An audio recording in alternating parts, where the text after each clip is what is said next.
This is beef sausage I had the local butcher make for me, R&R Meats. I prefer to not eat pork, as in I'd probably starve to death before I'd eat a ham sandwich. I will, however, look the other way when I eat pizza.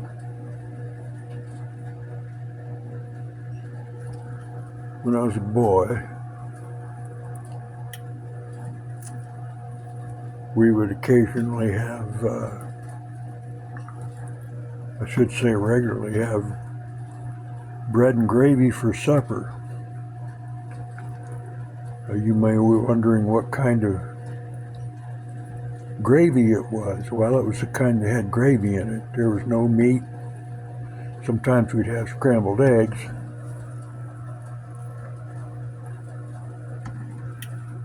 Scrambled egg gravy. You know, scramble a dozen eggs and then add them to the gravy. And the bread we had was that cheap white stuff. Some people call balloon bread. And we were excited to get it.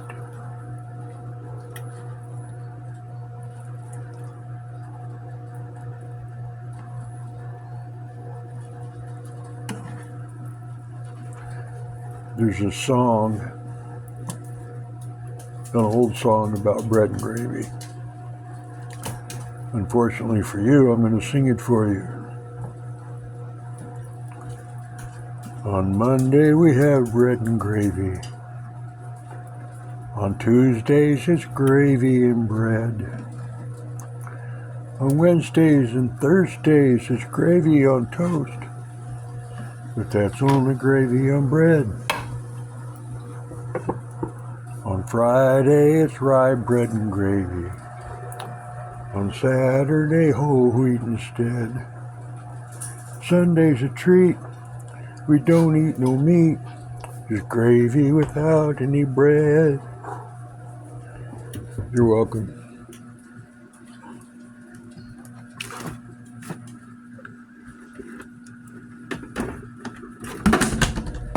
Tear the house down. Apple cider vinegar. I'm getting the flour out. This is the bread that I prefer to use. It's gluten-free, although that's not why I use it.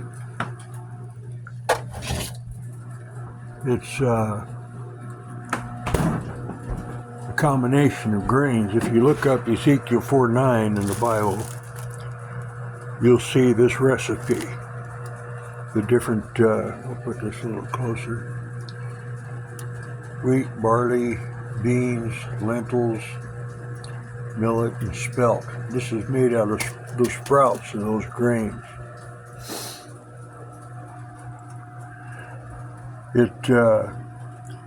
Together they constitute a full protein.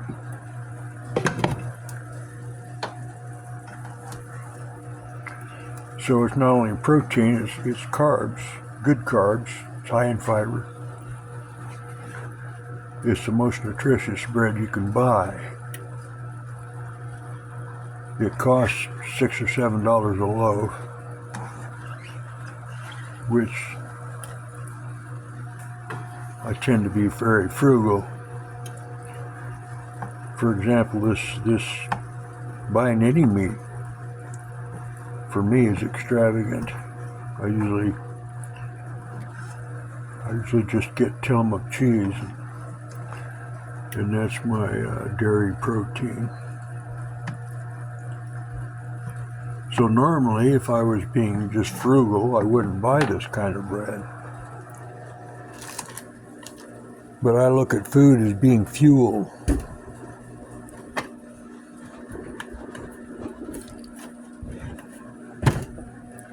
And Ezekiel 4:9 bread is the best fuel I can get, bang for the buck.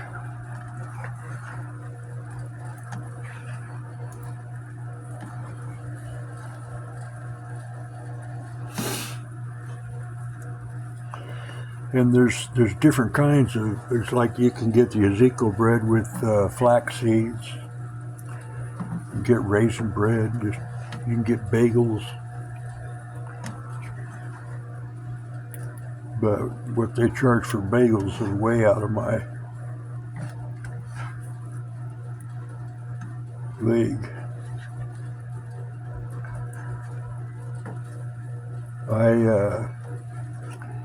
I'm a disabled veteran, but I'm not service connected. Basically, the VA has their own version of SSI. You have to be a combat era veteran to get it. I was never in country in Vietnam, but I was in the military during Vietnam. So that makes me a combat era veteran. And well, I can go to the VA for free.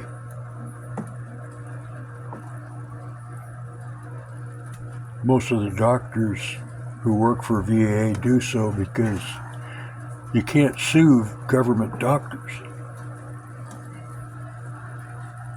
And so what happens if you're a regular doctor and you screw up so bad that nobody will give you malpractice insurance, you go to work for the government, which includes VA and the prison system.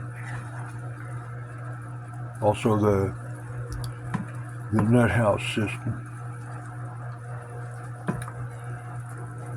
But I'm so poor that I qualify for Medicare.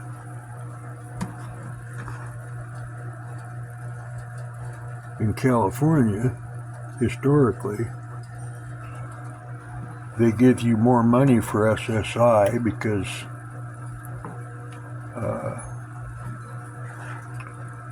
to make up for the fact that they don't give you food stamps. But every year that I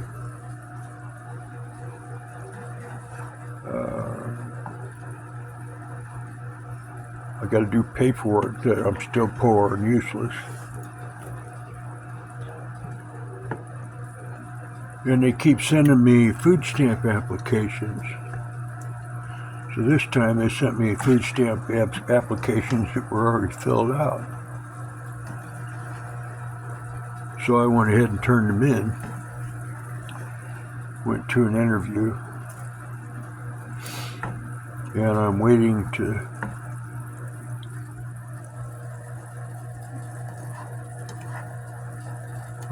to hear back. I'm not the veteran people. They keep trying to get me to file for service connected because I get more money that way. But I'm not a more money kind of a guy. I'm a live on what you get kind of a guy. If I can do this without making huge messes. And, I get $1,453 a month. Well, considering my first job, I got paid $235 an hour. I'm in high cotton.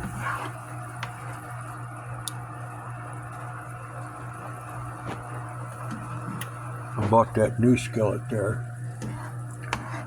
But this one's bigger and it doesn't really matter for gravy.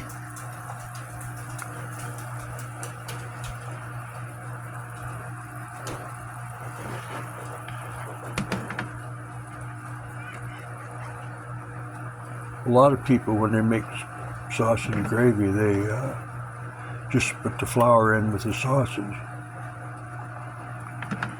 But I'm a control freak. I like to be in control of what's going on. These type of containers, when you close them, you have to close the ends first before you close the sides.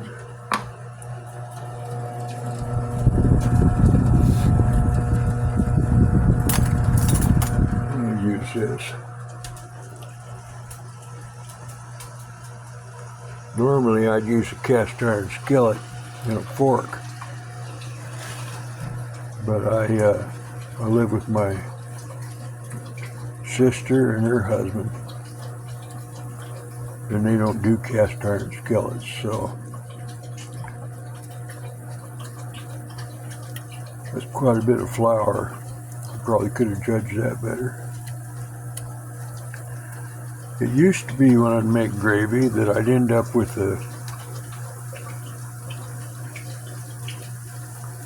even more. See, right now this is looking pretty pasty as compared to what I was going for.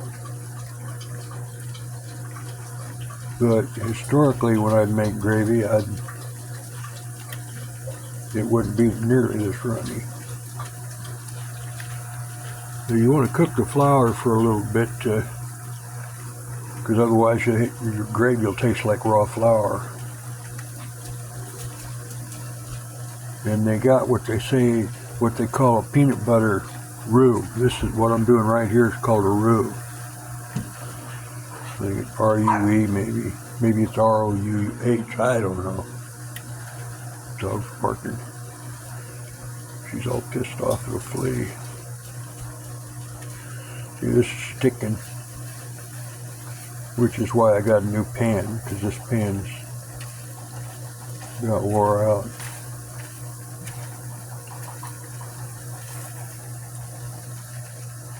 But we do the best we can with what we got.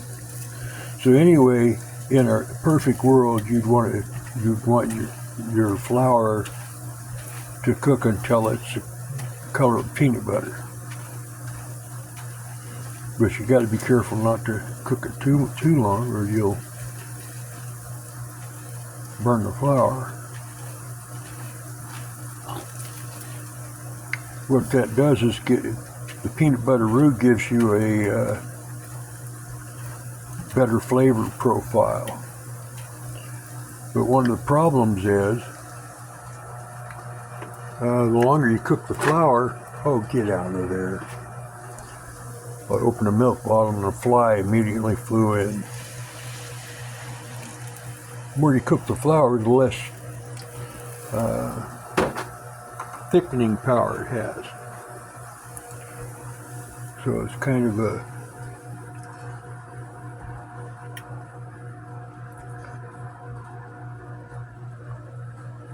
tricky thing to do.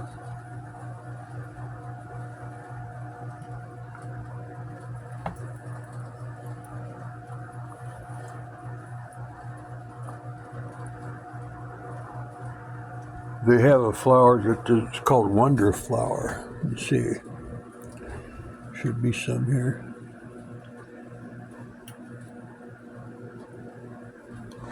Not there.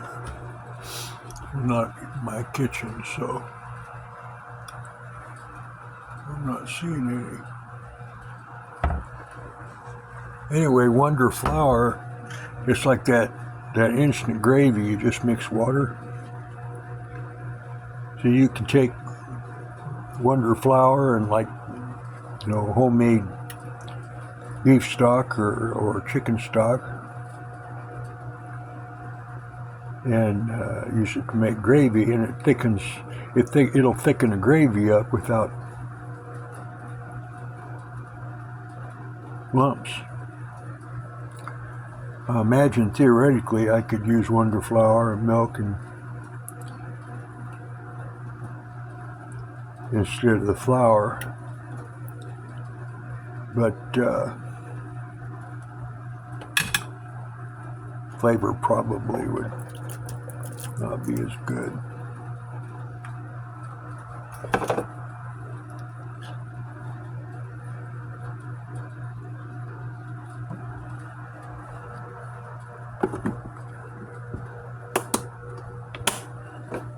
When you make gravy,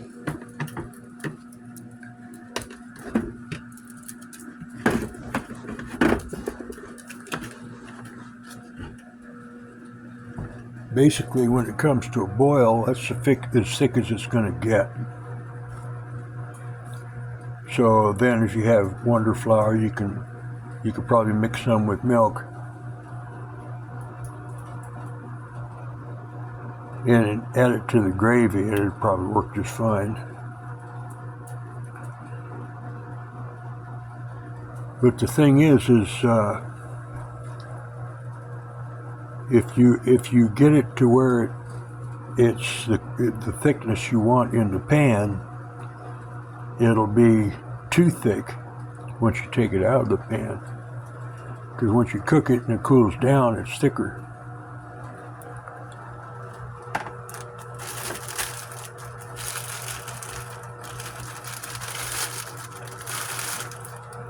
I'm gonna try to do this one-handed.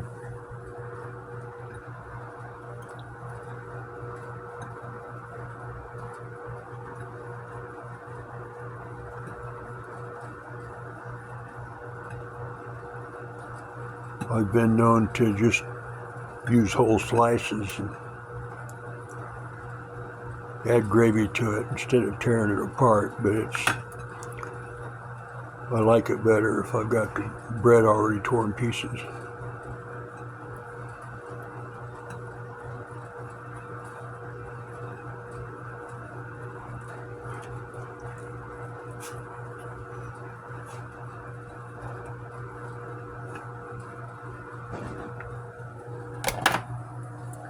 So that's what that looks like.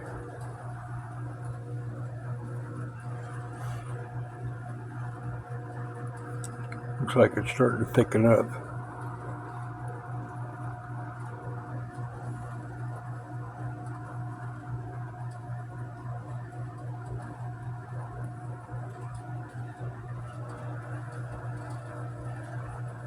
It almost looks buttery on the top. I think that's probably just hamburger grease that didn't get soaked up.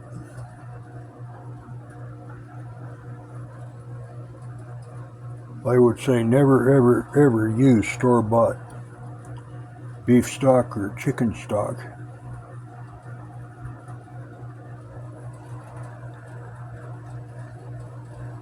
Make your own.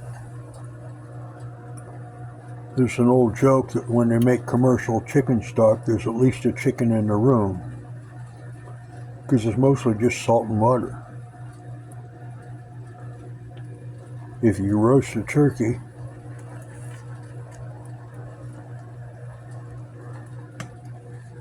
when it cools, you see this gelatin stuff in the bottom of the pan.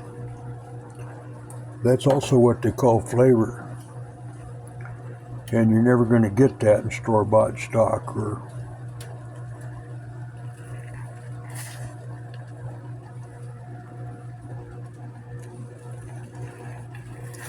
what I like to do is I like to get either turkey necks if I'm going to make turkey gravy, or beef necks. And one year I didn't live here with my sister, but I got invited to Thanksgiving dinner and I wanted to bring something, so I got 5 pounds of turkey necks and made gravy out of it. Well, it looked like cornstarch gravy, and everybody hates cornstarch gravy. So I made the stock ahead of time.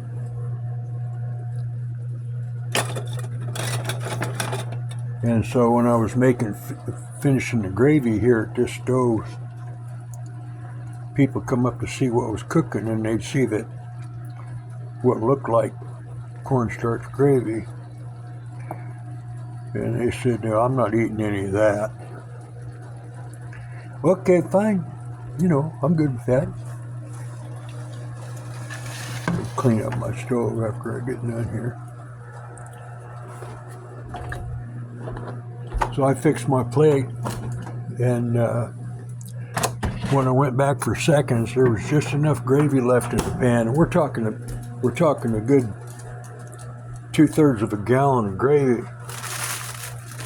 There was just enough gravy in the pan where I could scrape the sides on a roll. because somebody decided to taste it, found out it was not what they thought, and everybody swooped.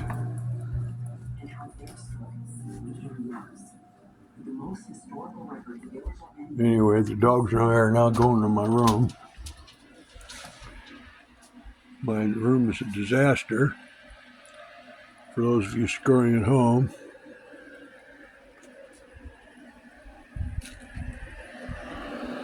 in my life, nobody gives a damn about me or in any way, shape, or form, so I no longer feel the need to keep up appearances. Izzy knows I got a plate. All the dogs know I got a plate. So they'll all be keeping me company. Anyway, y'all have a good day. Let me figure out how to turn this off.